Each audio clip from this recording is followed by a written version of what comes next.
국산 단거리 지대공 유도무기 K-SAM 천마. 100% 명중률이라는 놀라운 기록을 가지고 있습니다. 100%요. 그렇죠. 99도 아니고.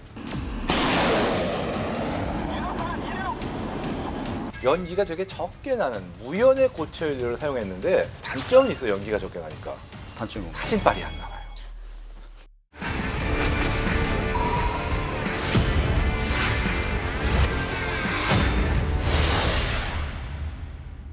전 세계 방산 시장의 새로운 강자로 떠오른 K방산. 세계가 주목하는 자랑스러운 K 웨폰을 파헤치는 시간. 리얼 웨폰 K. 예, 오늘 녹화하러 오는 길에 하늘을 보니까 구름이 뭉게뭉게 참 예쁘게 떠 있더라고요. 어렸을 때는 뭐 구름 보면서 저거는 자동차, 저건 식빵, 저건 뭐 강아지, 고양이 이런 식으로 제가 좋아하는 것과 비슷한 모양을 찾기도 했었는데요. 홍편님, 제가 보니까 상당히 감성적인 어린이셨네요. 근데 오늘 하늘에 떠 있는 거 구름 말고 하나 더 있었는데요. 혹시? 예. 아, 있었죠. 바로 오늘의 주제 말인데 하늘을 날아다니는 말이 있어요. 국산 단거리 지대공 유도무기 K-SAM 천마. 천마. 예, 바로 시작해 볼까요?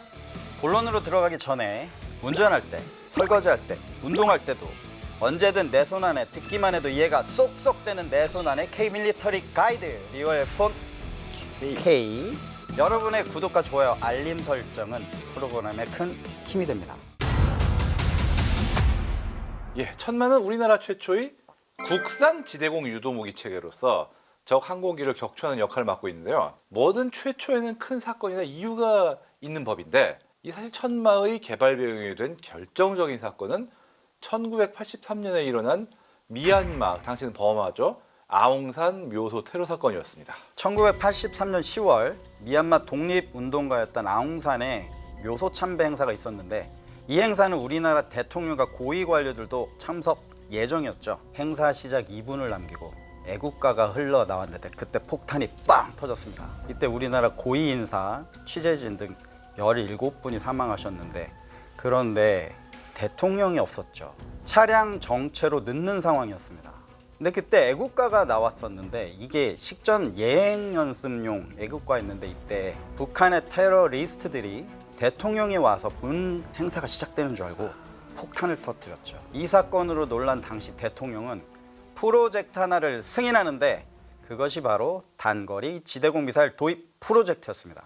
1980년 당시 북한이 이미 전투기 저고도 침투 능력과 전자전 능력을 향상시켰는데요. 이때 무장헬기, 원거리 공격 능력 이런 것들이 다 강화됐죠. 우리는 기존 대공포만으로는 방어가 어렵다고 판단을 하고 단거리 지대공 유도 체계를 우리가 직접 만들기로 합니다. 그래서 1989년 개발에 착수하고 97년에 체계 개발을 완료했죠. 근데 여기서 특이한 점이 1995년부터 1999년까지 포대 단위 물량의 시제를 추가해서 제작을 했는데 이게 수도권에 배치한 후에 정식으로 양산된 물량을 배치합니다. 시제기들을 전력화한다는 것은 이때가 초유의 일이었습니다. 이거는 개발 과정에서 분석한 육군이 천마를 조기에 전력화해도 충분하다고 그 성능을 높이 평가했음을 말해주는 것이죠. 1999년에서 정식 양산에 들어가서 2011년까지 약 100문 이상 야전에 배치되었습니다. 사실 여러 분야가 이렇게 복합되는 체계는 천마가 처음이다 보니까 개발을 시작할 때 이제 국방과학연구소 연구진 외에도 굉장히 많은 단체, 기업 전문가들이 참여했다고 하는데요. 국내외 11개 연구기관과 학교기관이 참여해서 56건의 연구과제를 위탁 수행했고 13개 업체가 전체 29개의 품목별 세부 설계와 제작 업무를 담당했다고 합니다. 유도탄을 비롯한 사격 통제장치, 발사 터렛, 탑재 차량 등이 국내 독자 개발이고요. 국내 개발 경험과 기술이 미흡한 탐지 추적 장치는 프랑스 기업인 현재 탈레스의 전신인 톰슨 CSF가 참여했습니다. 이 기술을 이전받아서 국산화하는 것이 우리 목표였다고 하죠.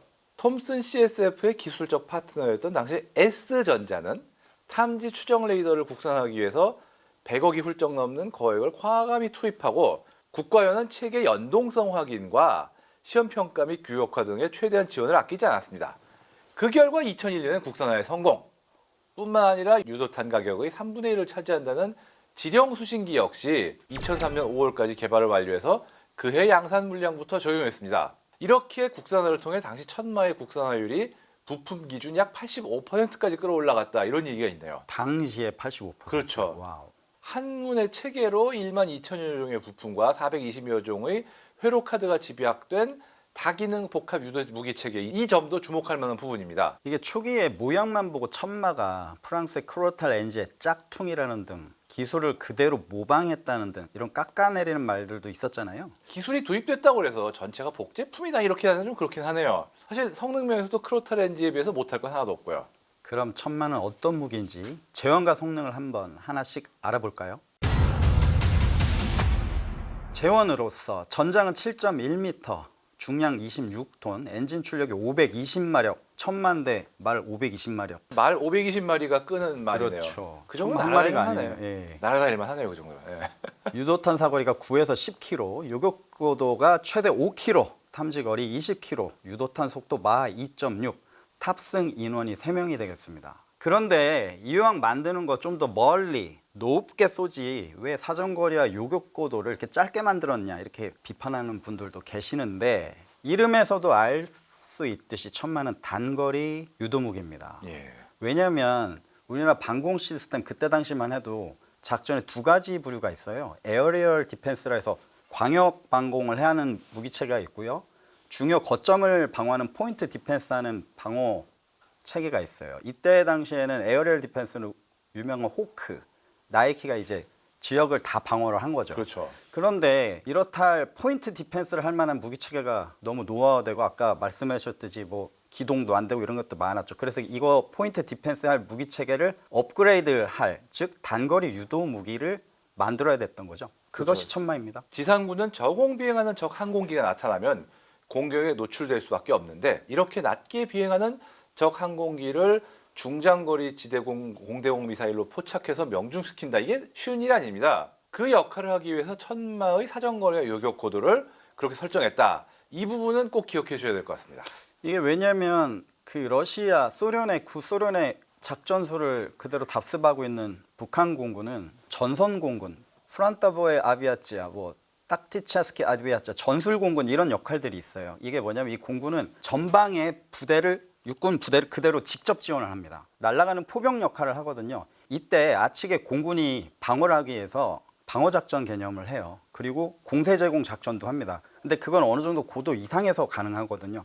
근데 당시에 저고도로 그 영역을 뚫고 들어오는 헬기나 공격기까지 막기는 좀 역부족일 수가 있어요. 그러면 그들의 목표는 뭐냐면 아군의 화력, 즉 자주포병, 포병부대, 그리고 지휘소, 그리고 아군의 기갑부대가 목표가 돼요. 이게 아군의 큰 손실이 날 수 있잖아요. 그렇기 때문에 포인트 방어 체계가 필요하다는 거죠. 그렇다면 이번에는 유도탄, 이 태권탄도 아니고 유도탄 한번 살펴보겠습니다.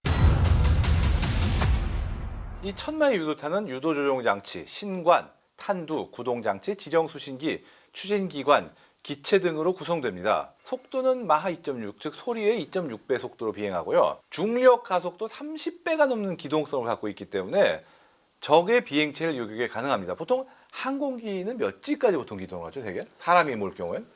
요즘에 F-16급 한 9G 정도인데요. 그렇죠. 30 나누기 4가 얼마죠? 7에서 8 사이 되죠. 네. 7.5 정도. 그 정도 G 이상을 주어야 요구해서 약간 회피할까 말까 엄청난 성능입니다 지금. 그렇죠. 확실히 사람이 타지 않았으니까 굉장히 그 중력 가속도를 세게 잡을 수가 있네요. 네. 탄두 무게는 12kg으로 집중 파편형 탄두를 채용했다는데요. 이 탄두는 광학식 근접 신관에 의해 작동된다고 합니다. 이 광학식이 레이저인가요? 광학이면 이제 옵티칼이겠죠. 예. 그러면 기존 근접 신관은 RF파 그 전파 레이더를 쏘는데 그건 이제 약간 재밍에 취약할 수 그렇죠. 있죠. 예. 조종석 등 항공기의 가장 취약한 부분 근처에서 폭발하도록 만들어지는데요. 네. 8m에 근접했을 때 자동 폭발을 합니다. 이 지금 8m면은 이게 상당한 수준인데요, 지금. 이게 8m 근처에 왔을 때 신관이 데토네이션 폭발을 네. 하는 거죠. 근데 옛날에 다른 미사일들은 이렇게 원 반응을 그렇게 지향성으로 파편들이 나가거든요. 예. 그걸 한쪽에다 지향성을 음. 주겠다는 거니까 확실히 킬률이 높아질 수밖에 없죠. 예. 그리고 미사일이 발사될 때 화염과 연기 때문에 적에게 위치가 노출되기 쉬운데 천마는 이런 점을 감안해서 연기가 되게 적게 나는 무연의 고철류를 사용했는데 실제로 제가 이 사격을 한번 가서 취재한 적이 있는데 연기가 많이 나진 않더라고요, 확실히. 그거 되게 중요한 것 같습니다. 왜냐하면 고정 진지를 방어해야 되는데 연기가 나면 또 이동을 해야 되거든요. 그렇죠. 계속 이동하면서 사격하게 되면 아무래도 그때 당시에 들어오는 적기에 대해서 대응하기 쉽지 않을 수도 있거든요. 그렇죠. 근데 단점은 있어요. 연기가 적게 나니까. 단점이 뭔가요? 사진빨이 안 나와요. 사진 찍는 입장에서 그게 중요해요. 예전에 제가 연구진의 인터뷰 기사를 좀 봤는데요. 이 기초 연구 진행 중일 때 가장 고민거리이자 난제가 유도 조종 장치, 신관, 탄두, 추진기관, 구동장치, 지령 수신기, 그리고 날개 등 어떻게 하면 한문의 책에 유도탄 8발을 탑재할 수 있도록 작고 가볍게 만드느냐, 이게 문제였던 것 같더라고요. 이게 얼마나 어려운 얘기냐. 나들이 가려고 김밥, 잡채, 불고기, 떡, 과일 이런 것들을 만든 다음에 이 정도면 3단 찬압에 나눠서 넣어야 되는데 그렇죠. 그거를 도시락 한 칸 주면서 다 때려 넣은 다음에 더 그걸로 끝나는 게 아니에요. 딱 열었는데 모양은 흐트러지지 않게 딱 있어야 되고. 근데 이제 천마 유도탄의 소형화, 경량화, 성공의 핵심, 이게 바로 유도 방식에 있었습니다. 천마의 추적 레이더는 시선 지령 유도 방식으로 유도를 하는데 이게 뭐냐면 레이더가 미사일을 계속 조종해서 발사점, 유도탄, 그리고 목표물을 일직선으로 만들어 놓은 거예요. 계속. 근데 이게 먼저 탐지 레이더가 펄스 도플러 방식의 탐지 레이더를 쓰는데 이게 분당 40회전을 하면서 360도 전방위를 감시를 해서 표적을 감지를 합니다. 그러면 이 표적 감지 레이더가 따로 있고요. 추적 레이더가 다시 이제 표적을 이제 추적하는 거라 탐지, 식별, 이제 추적을 하게 되죠. 이때 천마의 추적 레이더는 아까 말씀드린 시선 지령 유도 방식을 써서 이게 그런데 근거리에 되게 적합하지 장거리에는 잘 쓰지 않습니다. 우리 이전에 방송을 보시면 PP 방식이냐, PM 방식이냐, 퓨어 포식 방식이냐, 프로포셔널 내비게이션 방식이냐, 이거는 다 장거리 미사일. 멀리 가는데 추적을 하기 위해서 미리 가서 기다리느냐 아니면 뒤에서 쫓아가냐 이런 방식이 있는데 그건 장거리 미사일이고요. 이 단거리에는 그렇게 할 만한 파워도 없고 레이더가 그렇게 세밀한 큰 레이더를 쓸 수도 없거든요. 그래서 지금 이런 방식을 쓰는 겁니다. 그런데 어떻게 보면 장거리 목표물에는 맞지 않지만 근거리에 이게 맞다는 거. 특히 미사일에 복잡한 탐지 장치를 탑재할 필요가 없어서 장비의 원가를 낮출 수 있고 크기도 줄일 수 있었죠. 그런데 이 천마는 미사일 발사 직후에 추정 레이더로부터 곧바로 정보를 받지 못합니다. 근데 대부분의 미사일들이 약간 그런 양점이 있어요. 그래서 이게 데드존 또는 콜드존이라는 게 있는데 이런 거를 커버를 하는 미사일이 있고 안 하는 미사일들이 있는데 장거리 미사일은 몇 초를 커버를 안 하더라도 나중에 받아서 날아가면 되잖아요. 그렇죠. 이제 이 단거리 미사일은 이 몇 초 내가 지상군한테 상당히 위협으로 다가올 수 있거든요. 그래서 약 0.3초에서 2.5초 요 기간 데드존 이 동안 유도할 방법이 필요해서 다른 장치를 듣습니다. 그게 바로 적외선 측각기가 탑재가 되었습니다. 천만의 적외선 측각기를 사용하여 제어하는 초기 유도 단계 그리고 추정 레이더로 유도하는 본 유도 단계로 구분해서 유도되는데요. 유도탄이 발사되면 적외선 측각기가 유도탄의 위치를 파악하고 보조 안테나로 조종 신호를 보내서 추정 레이더 빔폭 안으로 유도탄을 보냅니다. 그러면 추정 레이더는 표적을 추적하는 동시에 유도탄과 신호를 주고받으면서 유도탄이 어디 있는지 위치를 파악하고 유도탄의 조종 명령을 송신하죠. 야, 왼쪽으로 가, 오른쪽으로 가, 가운데 맞춰 이런 식으로 말이죠. 즉 표적을 추적하기 위한 레이더 전파 사이사이에 유도탄의 신호와 조종 명령을 끼워 보내는 방식이다. 이렇게 보면 됩니다. 네. 그리고 추적하는 중에 표적이 건물이나 산 후사면에 가려져서 놓치게 되면은 그때까지의 표적 정보를 바탕으로 표적의 이동 방향을 예측해 예측된 방향의 빔을 발사해서 표적을 찾는 예측 기능까지 갖추고 있습니다. 이게 쉽게 말해서 운전은 지상에 있는 천마가 하고 유도탄은 그냥 시키는 대로 왔다리 갔다리 하면서 목표물까지 가는 아바타가 되는 거죠. 그렇기 때문에 유도탄 자체는 적 항공기의 방해 전파나 기만에 속을 가능성이 오히려 낮아지는 겁니다. 그렇죠. 이런 유도 방식 덕분에 날씨에 관계없이 밤낮 관계없이 전천후 주야간 교전이 가능하다. 이렇게 될 수 있는 거죠. 그리고 또 이 천마에 대해서 많이 나오는 말 중에 하나가 한 대에서 한 번에 한 발씩밖에 못 쏘아서 이게 단점이라 동시교전이 부족하다. 뭐 이런 얘기가 좀 있습니다. 동시교전은 불가능한데 이 여러 대 천마가 하나의 표적에 조준이 중복되는 것을 막는 기술이 적용은 돼 있습니다. 그래서 탄을 낭비할 필요가 없습니다. 무엇보다 별명이 적 전술기 킬러잖아요. 2004년 첫 실사격이 공개된 후 100% 명중률이라는 놀라운 기록을 가지고 있습니다. 100%요. 그렇죠. 99도 아니고. 예. 와우. 그러니까 한 번에 한 대씩 제대로 맞추는 건데 실제로 2008년에 제가 그 참관을 갔을 때도 예. 정말 잘 맞더라고요. 아. 참고로 그때 같이 쏜 미사일이 영국에서 도입된 제블린이었는데 예. 그 대전차 미사일 말고 지대공 미사일 예. 제블린 안 맞아요.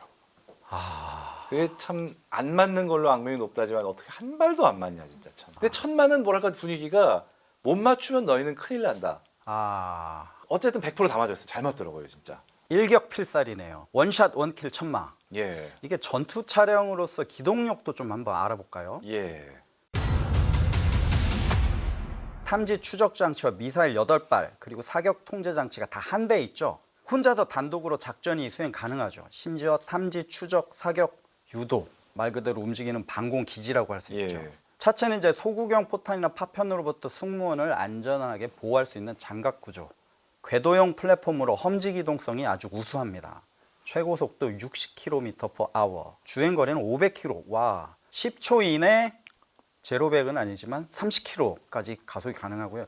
야전군 기동부대와 동등한 기동력으로 기동하면서 아군을 적 항공기로부터 보호할 수 있죠. 재배치가 가능하다는 게 최대 장점입니다. 이게 왜 중요하냐? 아까 잠깐 말씀드렸지만 프란트비 전선 공군 또는 전술 공군들이 해야 될 북한입니다. 아군은 전술 공군 이런 개념을 안 쓰는데 그 목표가 지휘소 그리고 적의 화력 선멸, 그러니까 포병, 그러니까 우측에 뭐 아측에 자주포 부대들, 그 기갑 부대. 그러면 이 부대가 기동을 같이 해야 되니까 이 성능을 똑같이 가져가야 방어 우산을 줄 수 있다는 얘기죠. 이런 기동력으로 실전 배치된 후 우리 영공을 든든하게 지켜주고 있는데요. 2002년 한일 월드컵 때에도 하늘을 지켰고 한일 월드컵. 그렇죠. 아, 2010년 연평도 포격 사태 직후 서북도서에 긴급 배치되기도 했습니다. 천마 같은 단거리 지대공 유도 무기가 해외도 있잖아요. 그렇죠. 비슷한 무기들과 비교해 본다면 천마는 어떤가요? 예, 성능은 프랑스의 크로탈 NG, 독일의 롤란트, 스위스의 아다츠 이런 무기들과 비슷하거나 더 나은데 가격은 거의 절반 이하라고 하죠. 가격이 절반. 그렇죠. 살짝만 비교해봐도 경쟁력이 있는 무기인 건 맞는데 문제는 오래전에 개발된 거다 보니까 한계도 명백합니다. 아, 그렇죠. 이게 당시에는 최신 기술이었잖아요. 그 레이더 통제 역시 도스라고 그 프로그램을 사용 중이고요. 레이더의 진공관을 사용해요. 이게 예열 시간이 엄청 길거든요. 힘들죠. 그리고 열상 감시 장비도 없습니다, 지금. 확실히 부족한 면을 보이고 있습니다. 그렇죠. 성능 개량이 필요하겠죠, 그죠? 예, 맞습니다. 그래서 2020년부터 천마 개량에 대한 언급이 계속되고 있는데요. 일단 레이더 자체도 SSPA 즉 반도체 증폭기 기반의 최신 레이더로 교체 중이라고 합니다. 그래야죠. 탐지 거리는 25%, 탐지 고도는 100%가 향상된다고 하고요. 현재 창정비와 병행해서 성능 개선이 진행 중인데요. 군 내부에서도 성능 개량이 창정비보다 저렴하다는 의견이 있습니다. 아, 또한 비호 자주대공포와 함께 서로를 보완할 방공망을 구성할 수도 있으며 앞으로 방공 C2A 즉 지휘 통제 경보와 통합해서 더 효과적인 대공 전투가 가능해지게 만들 이런 예정입니다. 우리 지금 레이더 잘 만들잖아요, 그죠? 그리고 A사 레이더 잘 만들잖아요. 이걸 경량화해서 사용한다면 무게를 훨씬 가볍게 할 수 있겠죠. 왜냐하면 두 개 추적 레이더 따로 있고 탐지 레이더 따로 있고 추적 따로 있고 여기에 종합해야 되는 시스템까지 있고 이거를 하나의 레이더로 가능하거든요. 그러면 이제 무게를 많이 줄일 그렇죠. 수 있겠죠. 그리고 시스템을. 개인적으로는 미사일도 해궁처럼 그렇죠. 수직 발사로 운용하는 아, 저 약간- 그것도 가능하죠. 이렇게 안 오고 그렇죠. 발사를 예. 이렇게 할 수도 있으니까요, 그죠? 사실 지금 뭐 천마 같은 경우는 적기가 나타나 어쨌든 미사일을 적기 방향으로 돌려야 되잖아요. 그렇죠. 수직 발사형이면 그런 거 없이 목표 탐지고 곧바로 발사. 그렇죠. 그대로 미사일이 그쪽으로 날아가는. 하다못해 이 러시아 이쪽만 해도 토르.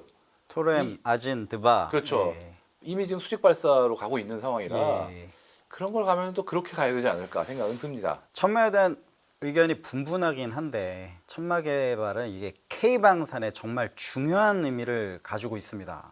천마 유도제 알고리즘, 레이더 미사일 연동 설계, 차량 기반 통합 플랫폼 이 개념이 기반이 돼서 지금 신궁, 청상호, 홍상호, 청궁 이런 것들이 개발할 수 있었죠. 그렇죠. 우리가 유도무기 강국이 된 것도 천마가 있었기 때문이다라고 볼 수도 있습니다. 그러니까 모쪼록 현대전장에 맞게 잘 개량해서 천마를 오래오래 볼 수 있기를 바랍니다. 국산 단거리 지대공 유도무기 천마에 관한 이야기는 여기까지 하겠습니다. 예, 하늘을 나르는 전설의 말 천마처럼 대한민국의 방산도 세계를 힘차게 날아 세계 4대 방산 강국이 되는 그날이 오기를 응원합니다. 감사합니다.